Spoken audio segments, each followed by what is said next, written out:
পাশবিক বললেও খুব কম বলা হয়। ব্লু ফিল্ম দেখিয়ে নাবালিকা কন্যাকে লাগাতার ধর্ষণের অভিযোগ সৎ বাবার বিরুদ্ধে।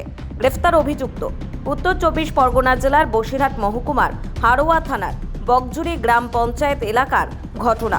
পরিবার সূত্রে জানা যায় 13 বছরের নাবালিকা কন্যাকে ভিডিও দেখিয়ে এবং বিভিন্নভাবে আকর্ষণ করে নাবালিকা কন্যাকে 3 থেকে 4 মাস ধরে লাগাতার ধর্ষণ করার অভিযোগ সৎ বাবার বিরুদ্ধে। পরিবার সূত্রে জানা যায় ধর্ষণ করার পরেও বিষয়টি যাতে জানাজানি না হয় তার জন্য লাগাতার হুমকি দিতেন ওই গুণধর সৎ বাবা। তারপরে বিষয়টি জানাজানি হতেই নাবালিকা কন্যার মাসি হারোয়া থানায় একটি লিখিত অভিযোগ দায়ের করেন।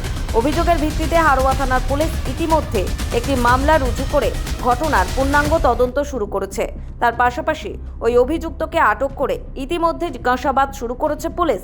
পাশাপাশি বিষয়টি 1098 এর মাধ্যমে চাইল্ড লাইনে খবর গেলে জেলা শিশু সুরক্ষা দফতরের পক্ষ থেকেও বিষয়টি নজরে রেখেছেন এবং তাদের প্রতিনিধি পাঠিয়ে বিষয়টি ইতিমধ্যে খোঁজখবর শুরু করেছেন। চাইল্ড লাইনের প্রতিনিধি তমাল রায় জানান, এই ঘটনার তীব্র প্রতিবাদ করছে এবং অভিযুক্তের কঠোর শাস্তির দাবি করছে এবং নাবালিকা কন্যার পাশে আমরা আছি যতক্ষণ পর্যন্ত এই দোষী ব্যক্তি শাস্তি না পাচ্ছেন। আমাদের কাছে খবর আছে 1098 এর মাধ্যমে যেটি 13 বছরের নাবালিকা মেয়ে, তার আগের বাবা সঙ্গে ডিভোর্স হয়ে গেছে তার মা, এবং সে আবার এই স্বামীকে নিয়ে ঘর করত। কিন্তু এই স্বামী বিগত 3 মাস ধরে এই নাবালিকা শিশুকে বিভিন্ন রকম ভিডিও দেখিয়ে বা তার ইচ্ছার বিরুদ্ধে তার সঙ্গে যৌন হেনস্থা করেছে এবং মেয়েটি দীর্ঘদিন ধরে এইভাবে তার ইচ্ছার বিরুদ্ধে প্রতিহত করার জন্য সে হয়তো কাউকে বলতে পারেনি, কিন্তু তারপর এক সময় যখন মুখ খুললো তখন মেয়েটিকে তার প্রাণনাশের ভয় দেখিয়ে বা তাকে হুমকি দেখিয়ে সেটাকে তার বাকরুদ্ধ করে দেওয়ার চেষ্টা করেছিল। কিন্তু বর্তমানে আজকে আমাদের 1098 এর মাধ্যমে বা আমাদের প্রশাসনের দিক থেকে খবর পেয়েছি যে তার মাসি এসে হারোয়া থানায় লিখিত অভিযোগ করেছে। তারপরে আমরাও সঙ্গে সঙ্গে চলে এসেছি। আমরা এই বিষয়টা তীব্র প্রতিবাদ করছি যে এরকম নাবালিকা মেয়ের বিরুদ্ধে যেন যৌন হেনস্থা যারা করছে তার বিরুদ্ধে আমরা তীব্র প্রতিবাদ জানাই এবং তার আমরা কঠিন শাস্তি আমরা দাবি করছি এবং এর পিছনে যতদূর যেতে হয় আমরা এর পিছনে থাকবো বাচ্চাটার। স্থানীয় জনপ্রতিনিধিও কঠোর শাস্তির দাবি জানিয়েছেন। আমি ওই এলাকার পঞ্চায়েত সমিতির প্রতিনিধি। আমি ঘটনাটা শুনলাম, শুনে তো নারকীয় ঘটনা, একটা লজ্জাজনক ঘটনা। একজন বাবা হয়ে মেয়েকে ধর্ষণ করা একটা লজ্জা আমাদের সমাজের লজ্জা, দেশের লজ্জা। এই নরকীয় ঘটনা শুনে আমরা তো চমকে উঠলাম যে এরকমও হতে পারে। যাক, এও শুনলাম যে পুলিশ থানা ফৌজদারি হয়েছে, থানায় গিয়েছে মেয়ে, পুলিশ তদন্ত করছে। পুলিশ তদন্ত করে উপযুক্ত দোষী যদি সে হয়ে থাকে উপযুক্ত শাস্তির দাবি করছি। শুধু শাস্তি নয়, তার ফাঁসির দাবি করছি। এই ঘটনা দেখে অন্তত এলাকাবাসী, আমার হারোয়ার মানুষ যেন বুঝে যায় যে এরকম একটা ঘটনা করার কত বড় শাস্তি। প্রশাসনের কাছে আমরা সেই দাবি রাখবো। সর্বস্তর থেকে দৃষ্টান্তমূলক শাস্তির দাবি উঠছে। ঘটনাটা আমার যে মাসি শাশুড়ি হয়, মাসি শাশুড়ির এক বিয়ে হয়েছিল। বিয়ে হওয়ার পরে সে স্বামীটা চলে গিয়ে যথারীতি ওর একটা মেয়ে ছিল। মেয়ে থাকার পরে মেয়েটা যখন 12 বছর বয়স তখন আর কি আমার ওই মাসি শাশুড়ি বিয়ে করে, অন্য জায়গায় বিয়ে করার পরে ওই যে যাকে বিয়ে করে সেই মেয়েটা আর কি ওর মেয়েটাকে দিনের পর দিন ধর্ষণ করে যায়। মেয়েটা যখন 13 বছর বয়স তখন আর কি আজ থেকে 3 থেকে 4 মাস আগে থেকে এরকম ধর্ষণ করে যাচ্ছে, নিয়ত ধর্ষণ করেই যাচ্ছে। হ্যাঁ, লাগাতার ধর্ষণ করেই যাচ্ছে। যাবার পরে মেয়েটা ভয়তে কারোর সঙ্গে কিছু বলতে পারছে না। হ্যাঁ, ভিডিও দেখিয়ে নানা রকম ভয় টয় দেখিয়ে ধর্ষণ করছে।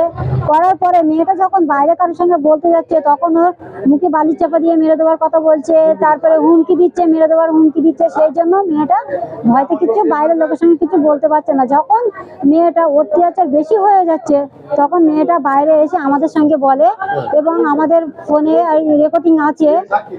যথারীতি ওটা জানার পরে আমরা আমাদের হারোয়া থানাতে গিয়ে আমরা কেস করলাম, অভিযোগ করলাম।